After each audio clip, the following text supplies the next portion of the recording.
आज अभी तो नहीं आ रहा है।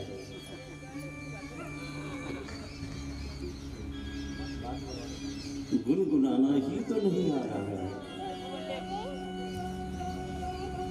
जीवन संगीत कैसे बने? हमारे अंदर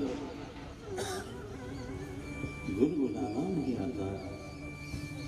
हमारा ये जीवन मीत कैसे बने? क्योंकि हमें मुस्कुराना नहीं आ रहा। हमारा दिल लगे तो कैसे लगे? क्योंकि हमें दिल लगाना तो आ ही नहीं रहा है। तो जाने बिनु न होय प्रतीति, बिनु प्रतीति होय नहीं प्रीति, प्रीति बिना नहीं भगत दृढ़ाई।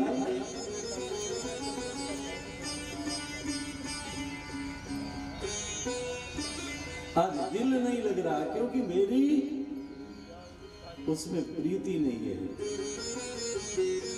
प्रीति कहीं भी हो सकती है, प्रीति किसी से भी हो सकती है। अब ये अपनी अपनी है, लेकिन यदि दिल लगाना है जहां भी, तो उसमें हमारी प्रीति दृढ़ होनी चाहिए।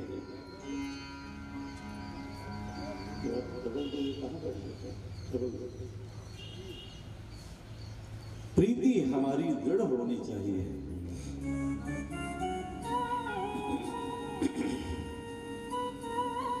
अगर प्रीति दृढ़ नहीं है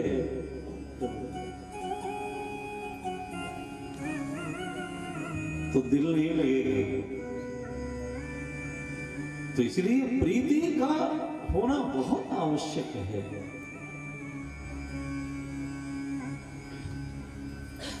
हम अपने को पराजित क्यों समझते हैं? हम जीते नहीं हैं, जीते हुए भी हारे हैं। क्यों? क्योंकि हमें झुकना नहीं आता।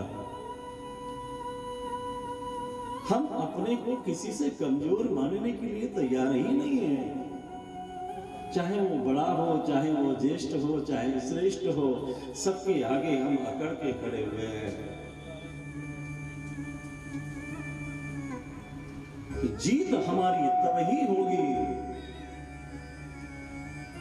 जब हम झुकने वाले होंगे, हम विनयी होंगे, हम सरस होंगे, हम सरल बन जाएंगे। और जिस दिन हम सरल बन गए उस दिन हम तरल हो गए, परिपूरित हो गए।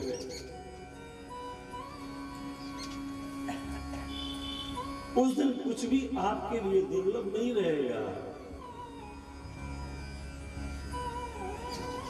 क्योंकि झुकना ये जीव की पहचान होती है। झुकना ही जीव की पहचान होती है, जान होती है।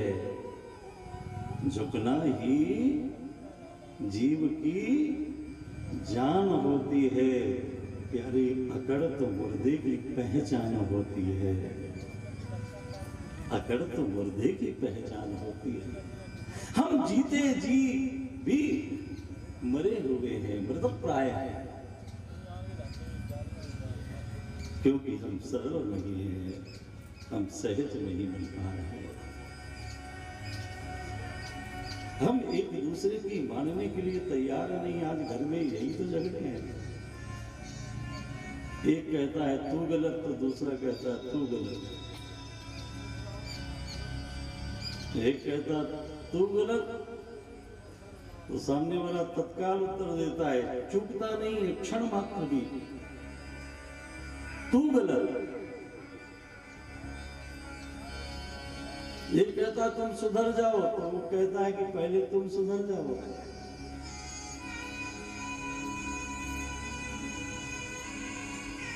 हमारे गुरुदेव भगवान कहते थे कि बेटा, कबीर दास जी की पंक्ति को सतत स्मरण करना चाहिए। एक ने कही एक ने मानी, और कहें कबीर वे दोनों ज्ञानी। मैं इसलिए इस भाव पक्ष को यहां से उठा के बोल रहा हूं, क्योंकि हम जीवन में आनंद चाहते हैं, और ऐसा आनंद चाहते हैं जो कभी मेरे से दूर ही ना हो। तो चूंकि कल मैंने कथा छोड़ी थी कि जब तक महाभारत है तब तक भागवत का अभ्युदय नहीं, भागवत का आगमन नहीं। जब महाभारत का अंत होगा तभी भागवत का शुभारंभ होगा, प्रारंभ होगा।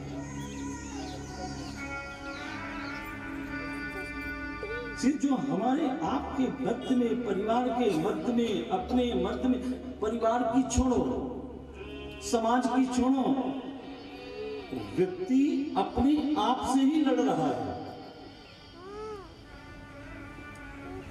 अपने आप में ही, अपने अंदर ही महाभारत चल रही है। तो जब तक वो महाभारत दूर नहीं हो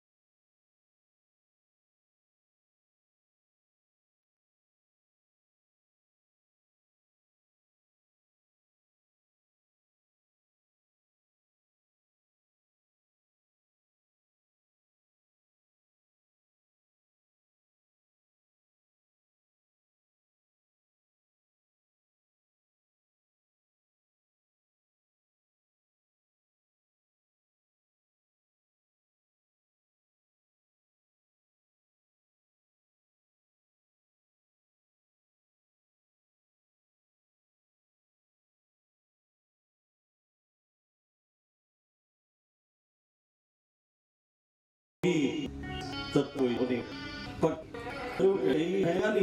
ज्ञान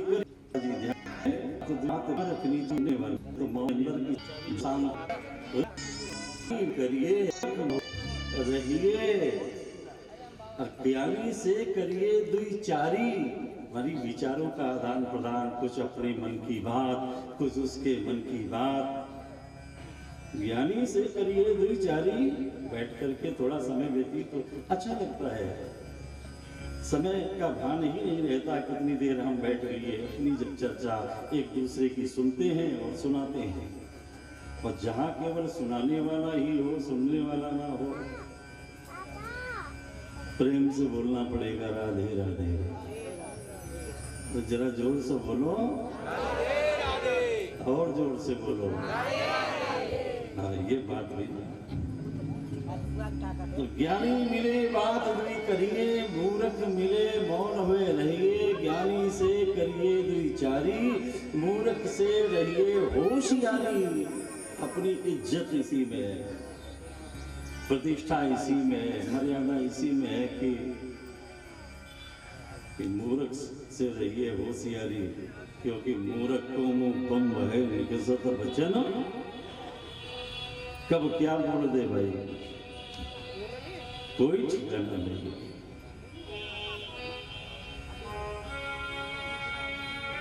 ज्ञानी से ज्ञानी मिले, कोई ज्ञान की बात। ध्यान से सुनना, ज्ञानी से ज्ञानी मिले तो होए ज्ञान की बात, और मूर्ख से मूर्ख मिले तो चले झड़ाझड़ लात। इस ज्ञानी एक ने कही, एक ने मानी, एक ने कही, एक ने मानी, एक ने कही, एक ने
वो आनंद आपके अंदर ही है।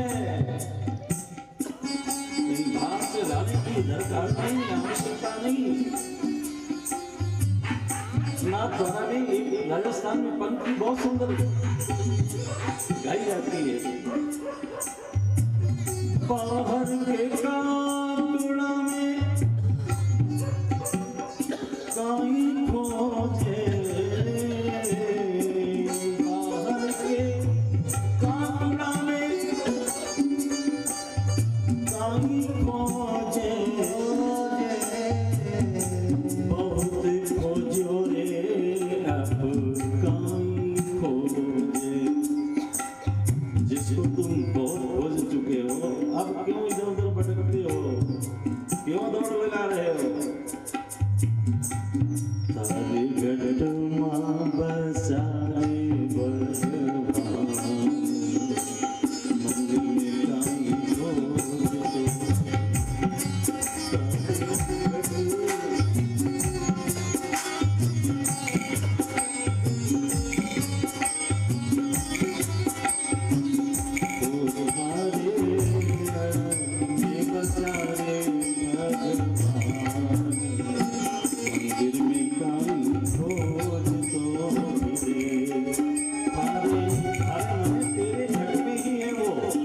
आनंद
मनोजे वो तो तेरे घट में बसा है।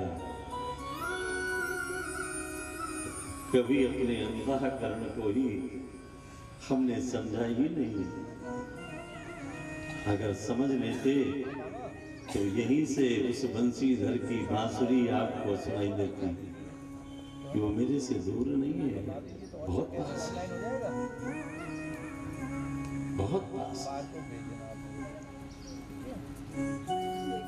ठीक वैसे ही जैसे दूध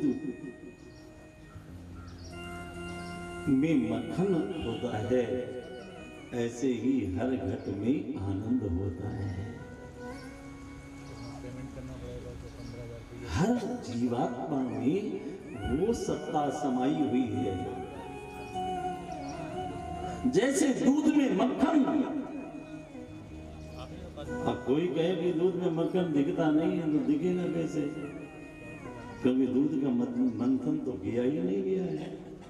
और गांव में माताएं वो दुधाड़ी पे रख करके सुबह से शाम तक लाल दूध करती, मलाई निकलती, उसको दही बना करके मखानी लेके उसको बिलोती, तब मक्खन प्रकट होता। तो आजकल तो मशीन के द्वारा सीधे दूध से ही। तो जैसे दूध में मक्खन है, बिना मक्खन के दूध नहीं है,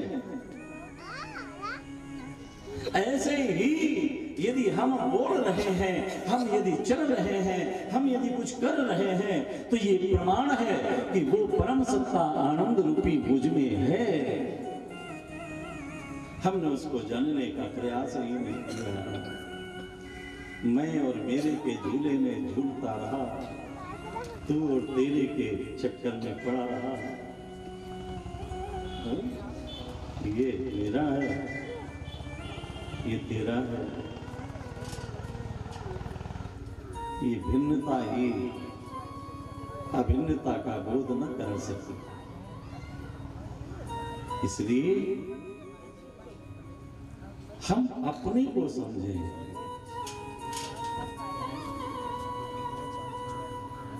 एक ने कही एक ने मानी, कहे कबीर वे दोनों ज्ञानी। ये इसलिए नहीं कहा गया, वो इसलिए कहा गया कि यदि कोई आपकी नहीं मानता है तो बलात् उसको जबरदस्ती मनाने का यत्न मत करो। क्योंकि कभी कभी घटना जो है सामने वाले के मन में जो व्यक्त किया जाता है वो तो सही होता है, लेकिन सामने वाला भी तो सही समझे। और यदि वो आपको सही नहीं समझ रहा है, आपकी बात को नहीं सुनने के लिए तैयार है, तो अपने को जो प्राप्त है वो शांति, उसको हम क्यों भंग करते हैं?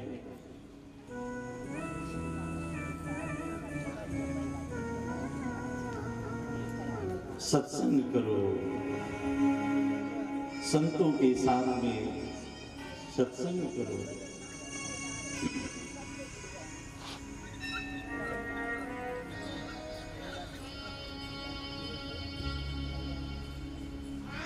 संतों के साथ में करो। वो कहते हैं कि संतन के संग लाग रे तेरी अच्छी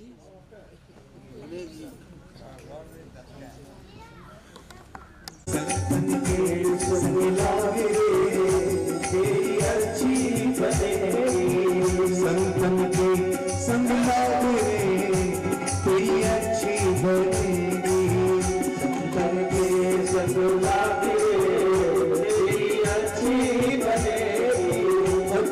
बनेगी, तेरी बिगड़ी बनेगी। अच्छी बनेगी तेरी बिगड़ी बनेगी। अच्छी बनेगी तेरी बिगड़ी बनेगी। अच्छी बनेगी तेरी बिगड़ी बनेगी। रामचरण अनुराग रे तेरी अच्छी बनेगी। रामचरण अनुराग रे तेरी अच्छी बनेगी। संतन के संग लाग रे अच्छी बनेगी।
जाग सके तो अब जाग रे, जाग सके तो अब जाग रे, तेरी अच्छी बनेगी। जाग सके तो जाग रे, तेरी अच्छी बनेगी। संतन के संग लाग रे, तेरी अच्छी बनेगी।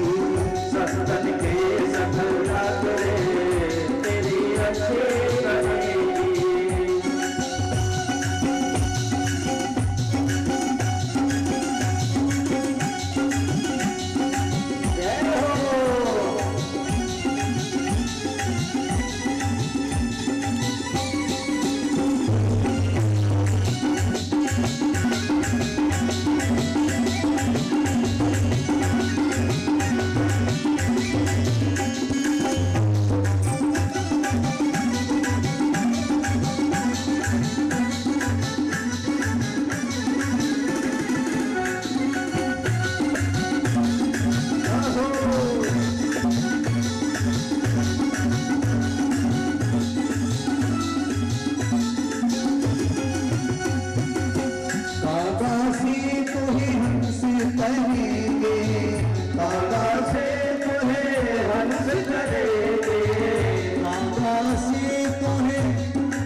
संत भगवान की।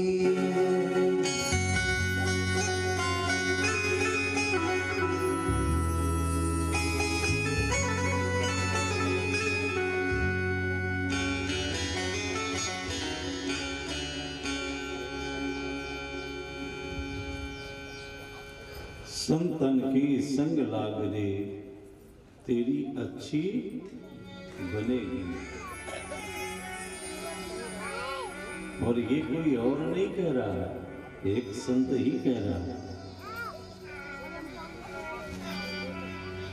नारद जी अपना पूर्व चरित्र सुना रहे हैं, किसको? वेद व्यास जी को। कि वेद व्यास, आज तक तुमने बहुत सारे ग्रंथ तो लिखे हैं,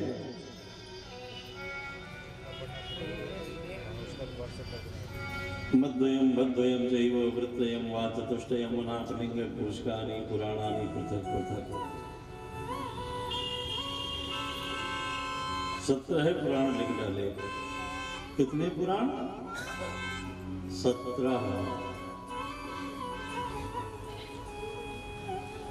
वेद पर भाष्य किया तो 4 वेद शुक्ल यजु अथर्व साम के रूप में। यजुर्वेद, अथर्ववेद, सामवेद।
आपके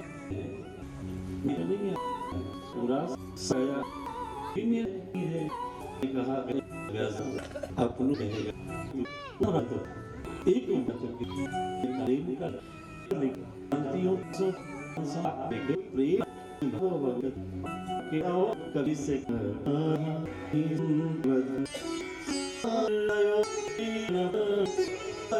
भक्त जन प्रिय भक्त भक्त जन प्रिय।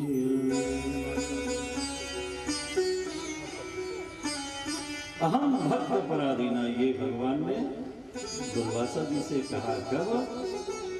जब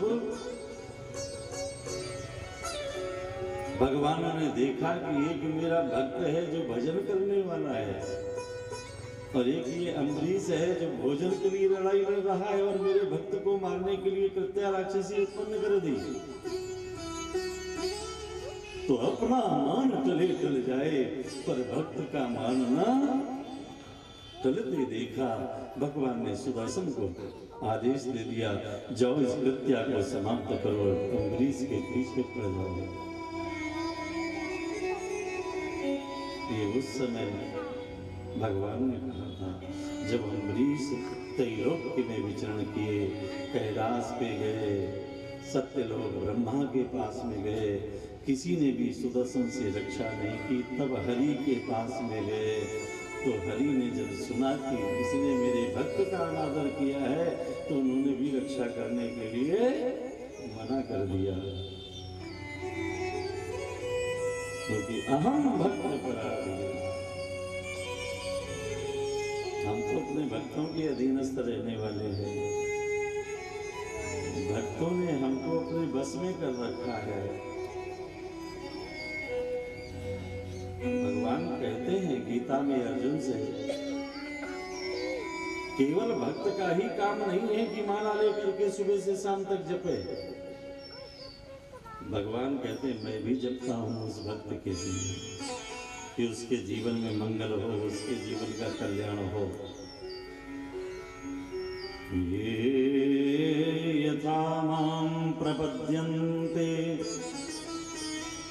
तास्तथैव भजाम्यहम्। जैसे भक्त मुझे याद करता है, पुकारता है, मैं भी अपने भक्त को पुकारता हूँ।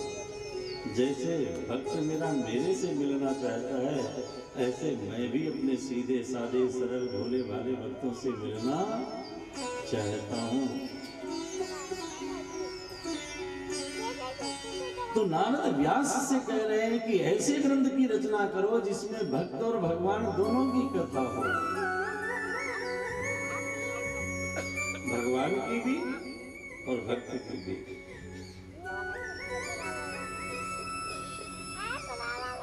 कभी भगवान के लिए यदि संसार की मार को भक्त सहन करता है तो भगवान ये नहीं देखते कि मेरा स्वरूप बिगड़ रहा, रूप बिगड़ रहा, क्या बिगड़ रहा है। कभी आधा धड़ सिंह का तो आधा धड़ नर का लेकर के पहुंच जाते हैं अपने भक्त की रक्षा करने के लिए। आज तो हम कहीं जाते हैं तो श्रृंगार करके अपने को संवार करके सज धज करके, लेकिन भगवान भक्तों के लिए जैसी जिस स्थिति में होते हैं, यदि उसको संकट में देखते हैं तो उसकी रक्षा के लिए वो दौड़ पड़ते हैं, और जैसे उसकी रक्षा हो सकती है वैसे उस रूप में उसके पास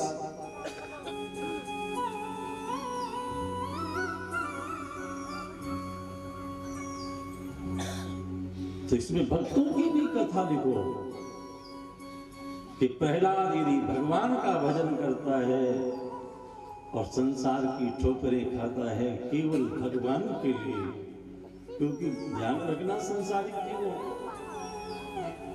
जो भजन करता है, जो चंदन लगाता है, जो समाज की सेवा में तत्पर रहता है, लोग उसको पागल कर करार देते हैं।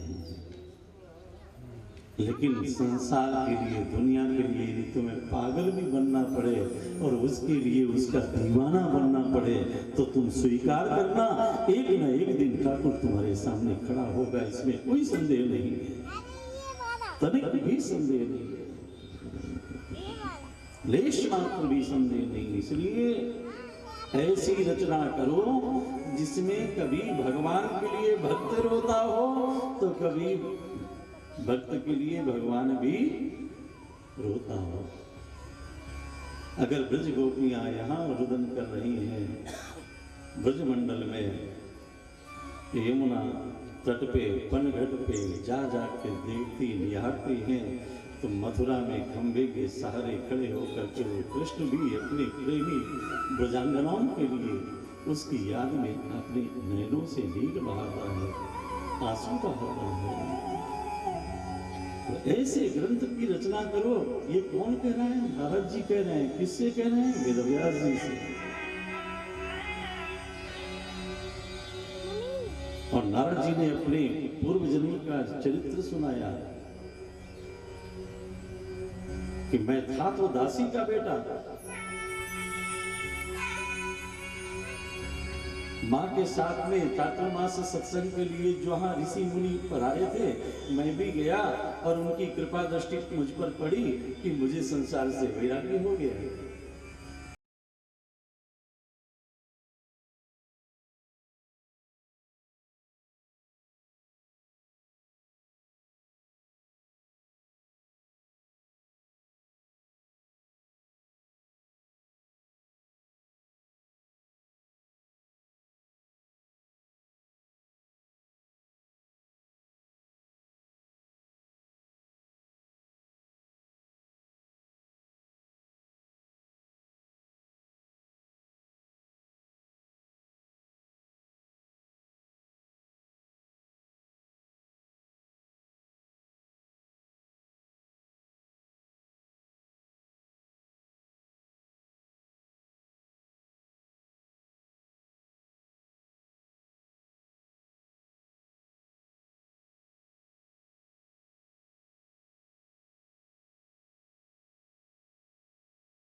लिया है तो ये माने संतो के लिए तो आग्रह है तुम्हें सबसे उठाकर महापुरुष समझ लो उसने चारों धाम की यात्रा और घर के देवी देवता माता पिता को हम पीड़ा पहुंचाए। हम जा रहे हैं बद्री केदार, जा रहे हैं द्वारिका जगन्नाथ रामेश्वरम। अपनी वाणी से, अपनी क्रिया से, अपने व्यवहार से हम अपने घर के देवों को यदि संतुष्ट न कर सके तो हमें कहीं भी जाने से कुछ भी शांति प्राप्त होने वाली नहीं है, नहीं है। इसलिए घर के देवों को पहले पूजो, इनको प्रसन्न करो तो समझ लो सब प्रसन्न हो गया, सब संभल गया, सब सुधर गया।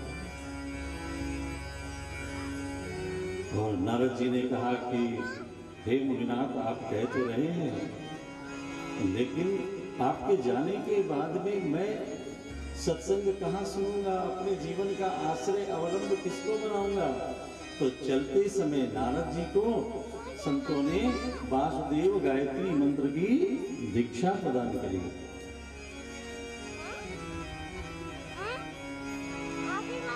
नमो भगवते तुभ्यं वासुदेवाय धीमहि प्रद्युम्नाय अनिरुद्धाय नमः संकर्षणाय च। नमो भगवते तुभ्यं वासुदेवाय धीमहि प्रद्युम्नाय अनिरुद्धाय नमः संकर्षणाय च। और नारद जी कह रहे हैं वेदव्यास में सच बताऊं, मैंने उसी मंत्र का अवलंब लिया, अर्थात सहारा लिया, आश्रय लिया, तो मैं उसी को जपने लगा। मुश्किल है सहन करना ये दर्द जुदाई का, मुझे कुछ तो बता मोहन कारण रुसवाई का। मुश्किल है सहन करना ये दर्द जुदाई। भगवान का आश्रय प्रेम का आश्रय तो बता प्यारे कारण रुसवाई का। मुश्किल है सहन करना ये दर्द जुदाई का, मुझे कुछ तो बता प्यारे कारण रुसवाई का। मुश्किल है सहन करना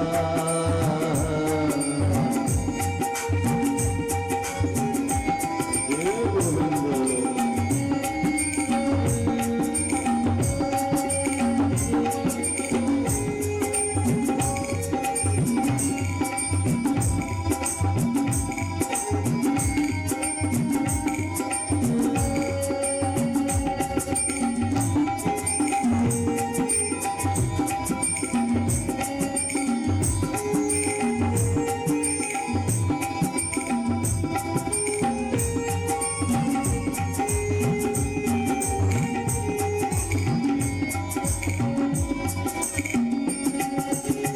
सब कुछ लेते परीक्षा हो लेते,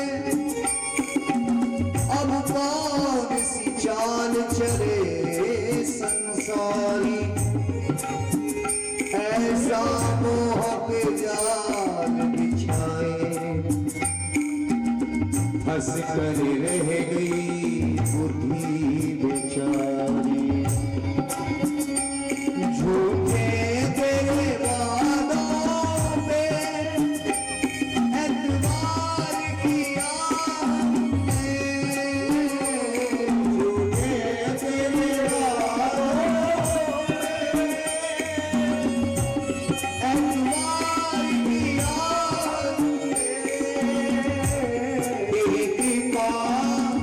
सुनकर ही अरे प्यार किया मैंने, तेरी कृपा को सुनकर ही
तुमसे मैं क्या कहूँ तेरे सामने ये हाल है, तेरी एक नजर की बात है, मेरी जिंदगी का सवाल है,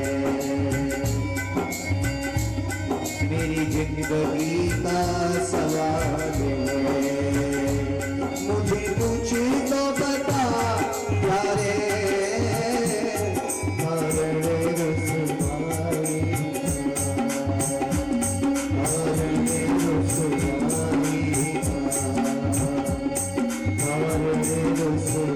Oh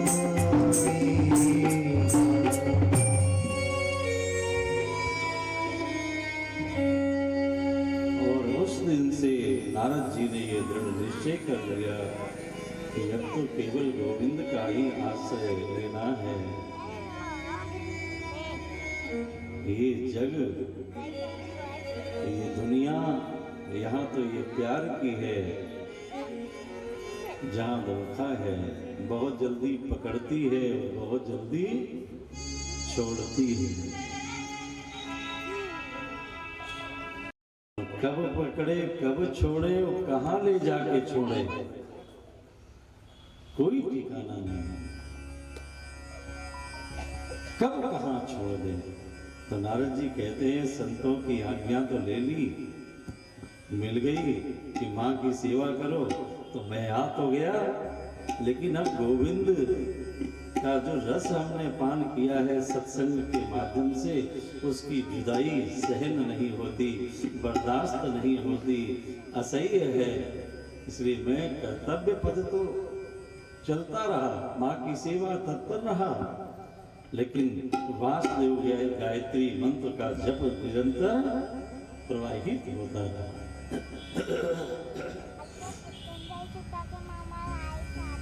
निरंतर वासुदेव गायत्री का मंत्र,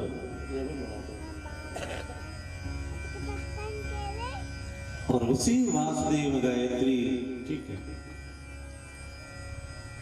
का प्रभाव से प्रभावित मैं जीवन को यापन करने लगा। लेकिन एक दिन की घटना घटी। सुबेरा हुआ, मेरी मैया जो है ना, वो गैया के दूध को धोने के लिए जा रही थी।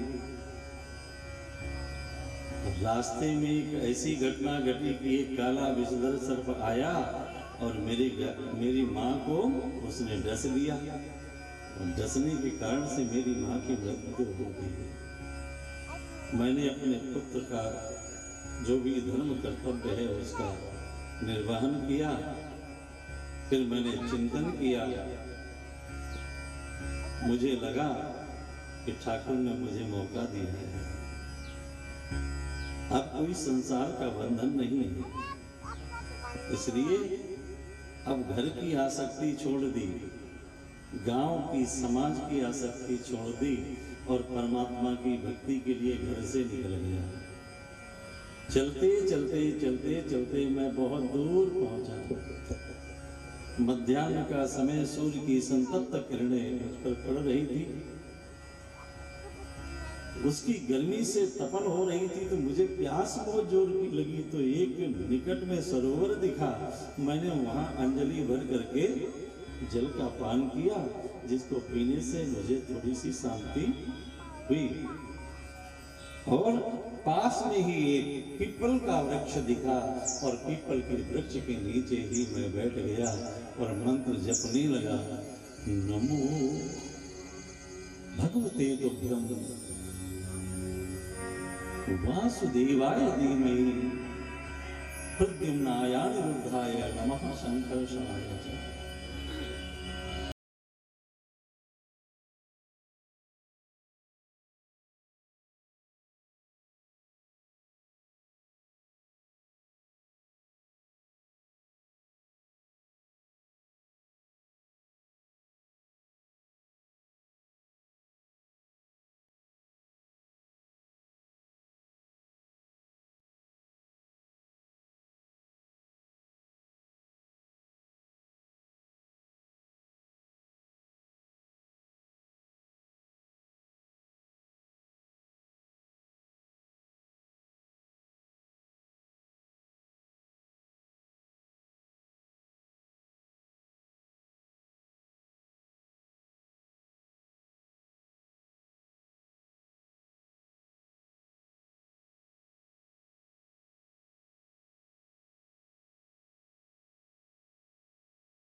मैंने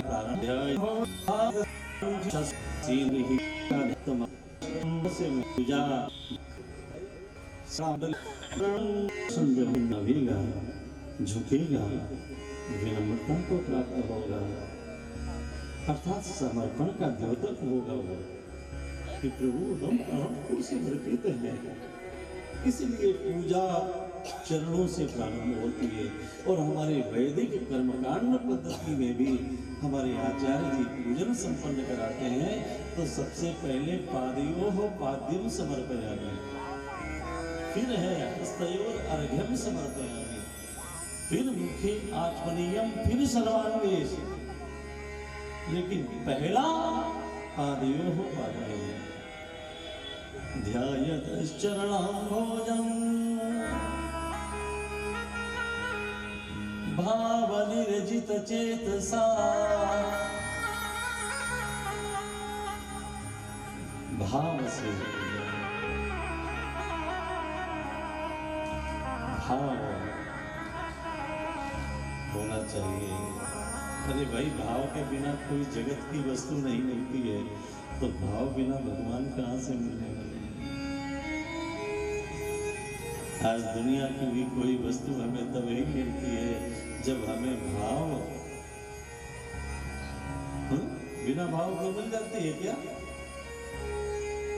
कुछ भी लेना है तो उसके लिए भाव लगाना होता है, उसका मोल चुकाना होता है। तो हम उस अनमोल रत्न को पाने जा रहे हैं। तो भाव निर्जित चेतसा, भाव से प्रेम से नारद जी जिस स्वरूप का दर्शन कर रहे थे वही स्वरूप सहसा नारद जी के सामने प्रकट हुआ। तो नारद जी कह रहे हैं कि जैसे ही वो स्वरूप मेरे सामने प्रकट हुआ ना, तो मैं मिलने के लिए छटपटाया, आंखें खुल गई, बाहों को मैंने पसार दिया, लेकिन जिस मूर्ति को मैं सामने प्रत्यक्ष देख रहा था वो मूर्ति ओझल हो गई, अदृश्य हो गई। मैं तड़पने लगा, मैं व्याकुल हो गया और मैंने दौड़ लगा दी इस जंगल में, अरण्य में, वन में। तब एक दिव्य वाणी मुझे सुनाई दी, नारद क्या कर रहे हो? तुम मुझे खोज रहे हो, मुझे मिलना चाहते हो? मैं तुम्हें मिलूंगा, लेकिन इस रूप से नहीं। तुम ब्रह्मा, ये शरीर शांत होगा, तुम उसके बाद में ब्रह्मा के पुत्र बनकर के आओगे और हमारा तुम्हारा मिलन होगा। हम तुम्हें एक वीणा प्रदान करेंगे। क्या प्रदान करेंगे? वीणा। और वीणा कौन सी वीणा? देवदत्त इमां वीणा सर्वब्रह्म विभूषिता मूर्छयित्वा हरिकथा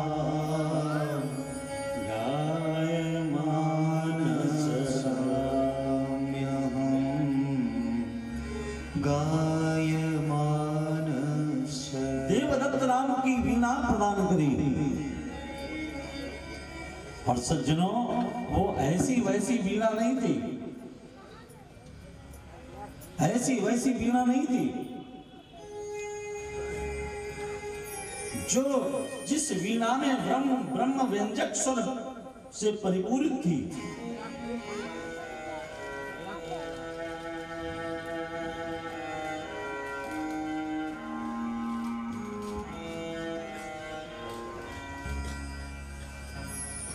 जहां ताल भी है, जहां प्रणव भी है। बिना ताल और प्रणव के स्वर उत्पन्न नहीं होता। तो ताल भी है, ताल भी है।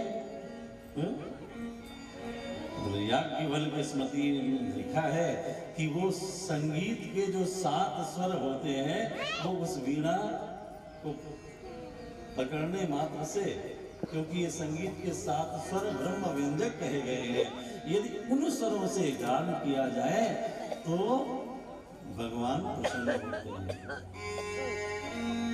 ध्यान रखिए, क्योंकि उस संगीत के साथ में गान जो होता है वो गले से नहीं होता। हाँ,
सही समय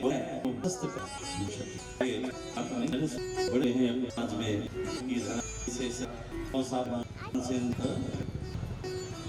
तो मुझे कहने वहाँ जो दीप करने लगते मल्हार मेघा और जलवृष्टि करने लगते, कितने सुंदर राग से गाते थे। लेकिन मैंने और भी आगे सुना है कि उन्हीं तानसेन जी महाराज के सदगुरुदेव हुए हैं श्री हरिदास जी महाराज। तो हरिदास जी महाराज और शिष्य तानसेन में थोड़ा सा अंतर है। आखिर गुरु गुरु है, शिष्य शिष्य है। शिष्य राग से गाता था तो दीपक जलते थे, मेघ बरसात करने लगते थे, और गुरु हरिदास अनुराग से गाते थे। इसलिए बाके बिहारी स्वयं चल करके हरिदास के सामने बैठते, अधरोष्टों पर बंसी को रख करके मीठी मीठी बांसुरी की तान छेड़ते, फिर जाके हरिदास जी महाराज अपना गान प्रारंभ करते थे। राग से दीपक जल सकते हैं, मेघ बरसा कर सकते हैं, तो फिर अनुराग से हम यदि उसको पुकारेंगे, अनुराग से यदि हम उसको भजेंगे, अनुराग से यदि हम उसकी कथा सुनेंगे, तो क्या गोविंद हमारे मध्य में नहीं उपस्थित होगा? राग गले से गाया जाता है और अनुराग अंतःकरण हृदय से प्रकट होता है। गले से गा करके दुनिया को, इस जगत को रिझाया जाता है, और हृदय से गा करके हम गोविंद को रिझाते हैं। गले से गाए जाने वाले का नाम है गाना, और हृदय से जो गाया जाता है उसका नाम है गीत। गले से गाना गाया जाता है और हृदय से गीत गाया जाता है। गाना दुनिया वालों को रिझाता है, संसारिक जीवों को रिझाता है, लेकिन गीत जो है वो मेरे गोविंद को रिझाता है, वो भगवान को रिझाता है। तो गाना है तो गीत गाओ। इसलिए मेरे श्रीमद् भागवत महापुराण में कहीं गाना नहीं है, चाहे वो विरह के हों चाहे वो प्रेम के रूप में गाए गए हों, लेकिन सब के सब गीत की ही संज्ञा है। युगल गीत, भ्रमर गीत, गोपी गीत, सब के सब गीत है। गोपियों ने जहां भी गाया गीत, युगल गीत, वेणु गीत,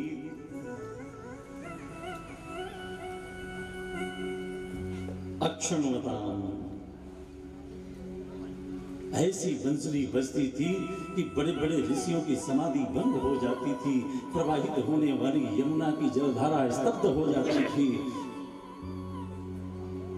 और मन मयूर नर्तन करने लगते थे। यहां तक कि ब्रह्मा की लेखनी भी ठहर जाती थी जिस समय उसकी बंसुरी बजती थी, क्योंकि वो हृदय से है और वो हृदय गोविंद दिल से पुकारते हैं, दिल से अपनाते हैं। हमारे अंदर भेद है, उसके अंदर अभेद है।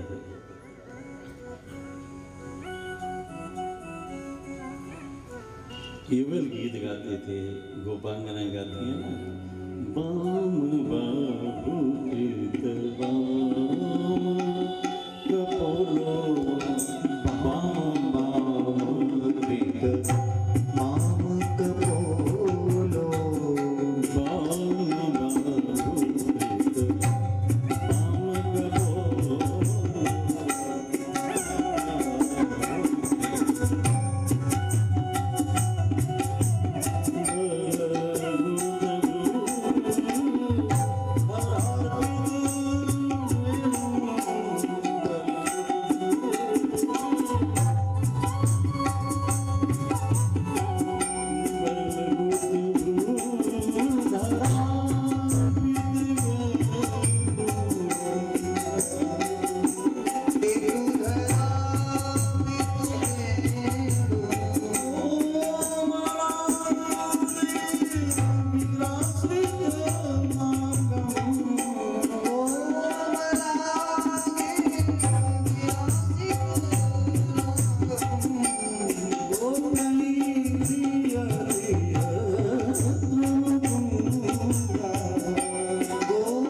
बाम कपोलो।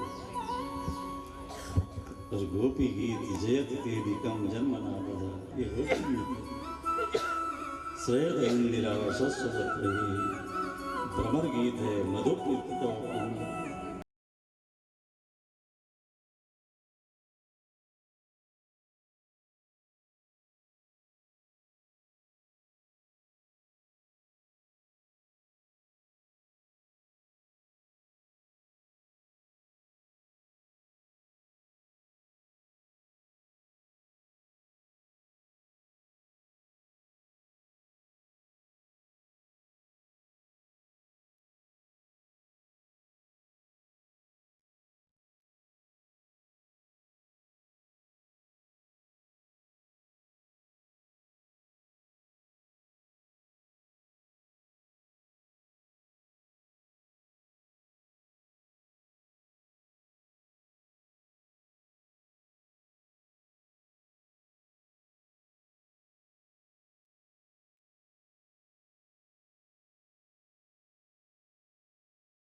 ढूंढे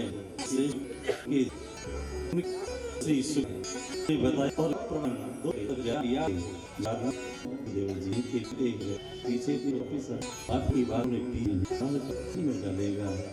ये अंतिम मौका है, तो सुखदेव ने सोचा क्यों ना मोहन से प्रीत लगाई जाए। जगत की कामना है, संसार जगत का वासना है, जिसमें उसकी ही उपासना सिद्ध होती है, इसमें तनिक भी संदेह नहीं है। अगर कामना से पूजा है, वासना से पूजा है, तो वो उतना प्रभावित नहीं करता है गोविंद को। से कामना रहित, वासना रहित जब हम भगवान को याद करेंगे तो उसका एक श्रेष्ठ आधार बनता है, श्रेष्ठ आधार। और मेरी बिगड़ी बना दो इसलिए मैं एक लोटा जल चढ़ाने आया हूं भोले बाबा। हे जगन्नाथ भगवान, हे गोवर्धन नाथ, थोड़ा थोड़ा खाना और ज्यादा ज्यादा देना, थोड़ो खाइयो और ज्यादा दीजिए। वाह भाई वाह, बड़े होशियार।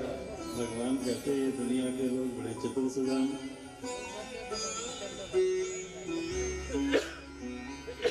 इस भाव पक्ष को भी गिरिराज जी की लीला में व्यक्त करेंगे, लेकिन ऐसी भावना के साथ में हम पूजा अनुष्ठान करते हैं तो कैसे?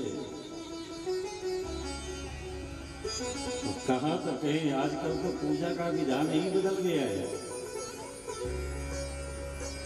पूजा का सिस्टम ही छोटे दाम जी,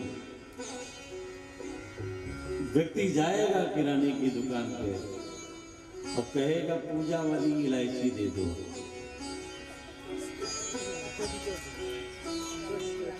पूजा वाली इलायची दे दो, अब पूजा वाली सुपारी दे दो।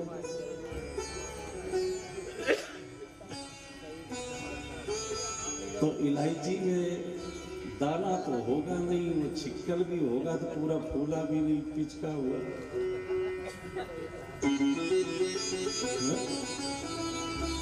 भगवान कहते हैं वाह रे वाह, ज्यादा ज्यादा मांग रहा है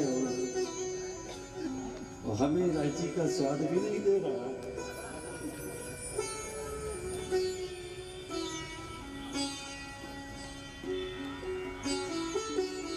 पूजा के लिए कपड़े दे दो, सीधे कह दो कि मच्छरदानी में तो कपड़ा दे दो।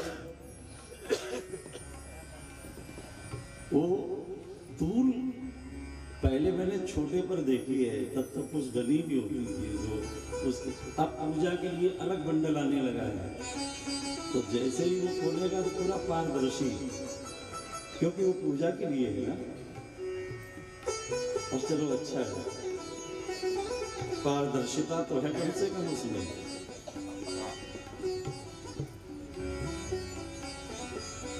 तो ज्यादा ज्यादा मांगता है, थोड़ा थोड़ा देता है। तो सुखदेव जी महाराज सोच रहे संसार जगत की ऐसी स्थिति है तो फिर हम ऐसे संसार में आसक्त होंगे तो बंधन में पड़ जाएंगे। भगवान क्योंकि वो तो सर्वज्ञ है, वो तो सर्वांतर्यामी है, वो तो घर घरवासी है, वो तो अंतर बहिर अवस्थितम, मेरे अंदर की भी जान रहा है और मेरे बाहर की भी जान रहा है। इस दुनिया वाले के साथ में, दुनिया वाले दुनिया वालों के साथ में तो छल कपट धोखा कर सकते हैं, लेकिन उस दुनिया बनाने वाले के साथ में धोखा कहाँ से? वो सर्वदृष्टा है, वो सर्वज्ञ है, वो कण कण में है, सब जगह है, और कहीं कम ज्यादा नहीं। हरि व्यापक सर्वत्र समाना, हरि व्यापक सर्वत्र समाना, हरि व्यापक सर्वत्र समाना, हरि व्यापक सर्वत्र समाना।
समाधि को पेटी वेद ने प्यार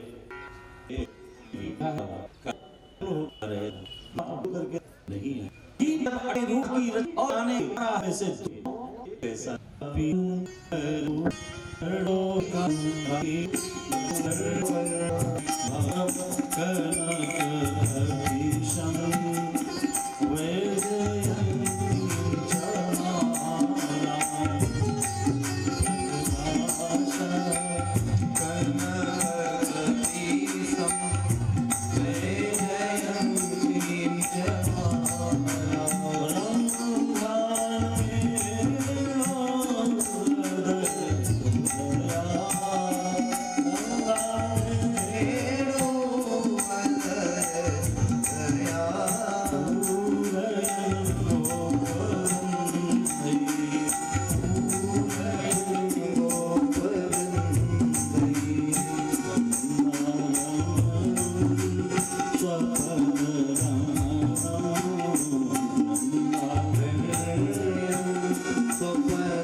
धारण किए हुए हैं, नटवर वपु त्रिभंग मुद्रा में खड़े हुए हैं मेरे गोविंद।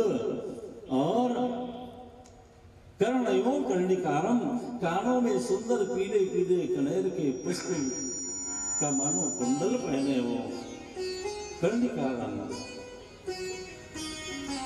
गले में वनमाला, वैजयंती माला, तुलसी माला शोभा को प्राप्त हो रही है। वक्षस्थल पर कौस्तुभ मणि है, पीले पीले वस्त्र धारण किए हैं, कजरारे नयन हैं, घुंघराले केश हैं। क्या सुंदर मधुर मधुर मुस्कान है मेरे गोविंद